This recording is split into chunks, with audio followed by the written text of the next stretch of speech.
मुर्गी का बच्चा अपनी माँ से कह रहा कि माँ माँ हम तो इनके बच्चों को खाते नहीं, तो ये हमें क्यों खाते हैं? एनिमल्स को क्यों खाते हो, ह्यूमन को क्यों नहीं खाते? वो तो इनका आईक्यू कम है। एक जीव दूसरे जीव का आहार है, परंतु तुम्हारा बॉडीली स्ट्रक्चर पूरा पूरा मेडिकल फैक्ट है। तो शाकाहारी भोजन के लिए बना है, नॉन वेज के लिए नहीं। तो जीव हत्या तो हुई, इस हत्या से दूर कैसे होगी?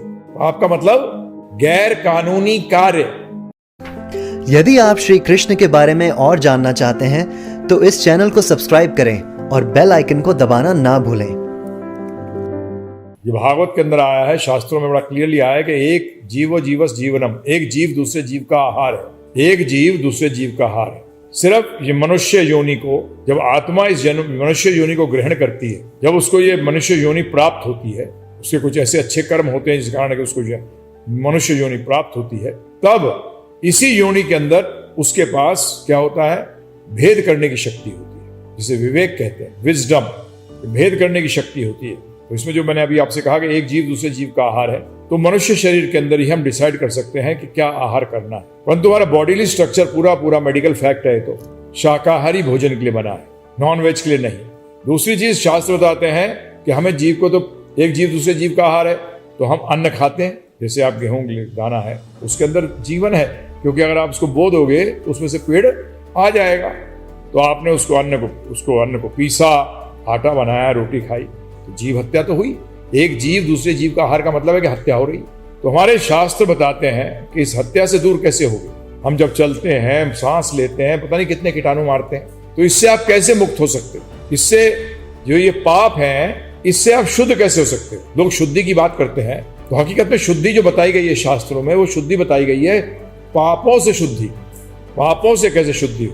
क्योंकि ये पाप जो है, पाप का मतलब इलीगल एक्टिविटीज, पाप का मतलब गैर कानूनी कार्य। तो आप कहोगे गैर कानूनी कैसे हुआ? कॉन्स्टिट्यूशन में तो ऐसा है नहीं। ये मैं देशों के कानून की बात नहीं कर रहा, ये जो पूरा ब्रह्मांड है इसके भी अपने कानून हैं। और आप यदि उन कानूनों को नहीं जानते, उसका मतलब नहीं कि आपको छोड़ दिया जाएगा।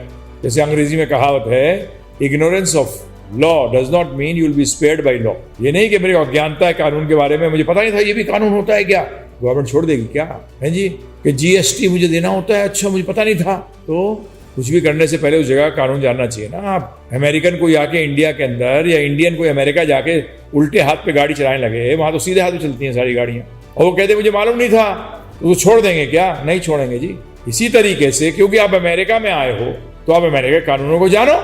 इसी तरीके से आपने अपना डेरा बसा लिया इस पृथ्वी के ऊपर, जो कि पूरे प्रकृति का एक अंश है, उसमें आप डेरा बसा रहे हो अपना, परंतु उसके अंदर जो प्रकृति के नियम हैं वो आप जानना नहीं चाहते। ऐसे कैसे चलेगा जी? नियम नहीं देखते आप, प्रकृति के नियम।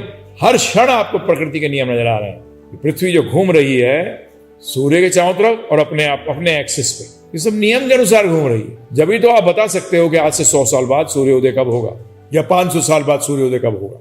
मतलब कोई फिक्स्ड नियम है ना, तो इसलिए नियम जानना अनिवार्य है। तो इसी तरीके से, परंतु हम आए किस लिए? नियम होते किस लिए? जैसे मैं हर बार आपसे चर्चा करता हूं, नियम बांधता नहीं है, नियम मुक्त करता है, आपको अपना लक्ष्य प्राप्त करने के लिए मुक्त करता है। समझ में आया? जैसे व्यक्ति को अगर डायबिटीज हो जाए तो उसको कहा जाता है कि मीठा मत पाओ, ये आहार अवॉइड करो। क्यों?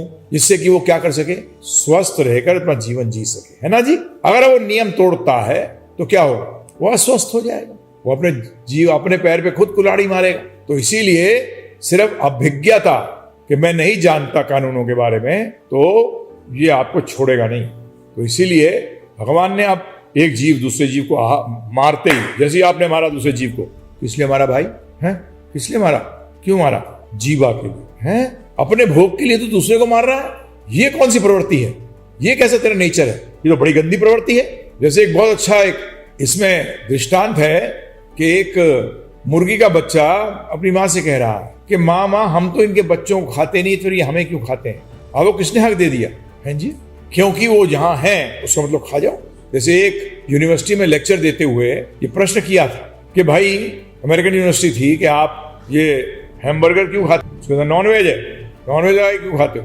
उन्होंने कहा भाई एनिमल्स को क्यों खाते हो, ह्यूमन को क्यों नहीं खाते? वो तो उनका आईक्यू कम है। उनका क्या कम है? हाँ, हकीकत के अंदर अगर देखा जाए, जब भेद किया जाता है दोनों के अंदर, तो क्या कहा जाता है कि उनका इंटेलिजेंस लेवल कम है, आईक्यू कम है। तो उनसे प्रश्न किया गया सारे स्टूडेंट से कि उसका मतलब हमें डिसाइड करना चाहिए कि अगर ये मनुष्य इतने आईक्यू से कम है तो उसको भी काट काट के बर्गर बना के खा लो, हैमबर्गर। ये कोई लॉजिक है? ये कोई तर्क है? परंतु फिर वहीं आते हैं कि एक जीव दूसरे जीव का आहार है। और जीवन का लक्ष्य क्या है? आध्यात्मिक उन्नति। भौतिक उन्नति लक्ष्य नहीं है, क्योंकि भौतिक उन्नति नाम की कोई चीज ही नहीं है, क्योंकि वो समाप्त हो जाएगी, खत्म हो जाएगी। आपके शरीर के खत्म होते ही वो खत्म हो जाएगी। तो आध्यात्मिक उन्नति की तरफ, आध्यात्मिक प्रगति करने के लिए आपने क्या किया अभी तक जीवन के अंदर? क्या किया आपने? बताइए। सोचा भी नहीं। तो परंतु इस शरीर का भी ध्यान रखना पड़ेगा, क्योंकि ये शरीर को यंत्र बोला है। It is a medium by which is used by the soul to complete its purpose of developing its relationship back with the Supreme Personality of Godhead, Lord Shri Krishna. ये एक यंत्र है जिसमें हम आरूढ़ हैं, हम बैठे हैं। हम कौन है? आत्मा है। और हमें इसका सदुपयोग करना है। कैसा उपयोग? सदुपयोग। उपयोग, उपयोग करना है। किसके लिए? योग का मतलब जोड़ने के लिए, उप का मतलब करीब। किससे जोड़े? भगवान श्री कृष्ण से जोड़ने के लिए। इसलिए शरीर मिला है। तो आज पता नहीं किस लिए लोग सोचते हैं क्या क्या शरीर के बारे में। तो आहार चाहिए इसको मेंटेनेंस के लिए। कैसे? गाड़ी को, कार को क्या चाहिए? पेट्रोल की गाड़ी को पेट्रोल चाहिए, डीजल की गाड़ी को डीजल चाहिए। और अब इलेक्ट्रिकल कार आ रही हैं, उनको क्या चाहिए? बैटरी पे चार्ज किससे होगा? बिजली से। उनको बिजली चाहिए। अपनी गाड़ी में लगा देना बिजली का, क्या होगा? उड़ जाएगी। ठीक है ना? तो इसी तरीके से इस शरीर का भी एक जीव दूसरे जीव का आहार है। तो अब साहब हत्या हो रही है। तो बिल्कुल, जब तक कि आप अपने इस मनुष्य शरीर को इस लक्ष्य के लिए इस्तेमाल नहीं कर रहे कि कैसे हम अपने जीवन को ऐसा बनाएं कि हम भगवान श्री कृष्ण से जुड़ सकें, अगर इसके लिए इस्तेमाल नहीं हो रहा तो आपको जो भी चीज, जो अन्न जा रहा है मुंह के अंदर, चाहे वो वेजिटेरियन हो, नॉन वेजिटेरियन हो, नॉन वेजिटेरियन तो ज्यादा बड़ा पाप, वेजिटेरियन उससे कम पाप। परंतु हीरा चोर या खीरा चोर, हमारे गुरु महाराज कहते थे श्रील प्रभुपाद जी, हीरा चोर या खीरा चोर, चोर तो चोर है, जेल में जाएगा, सजा मिलेगी।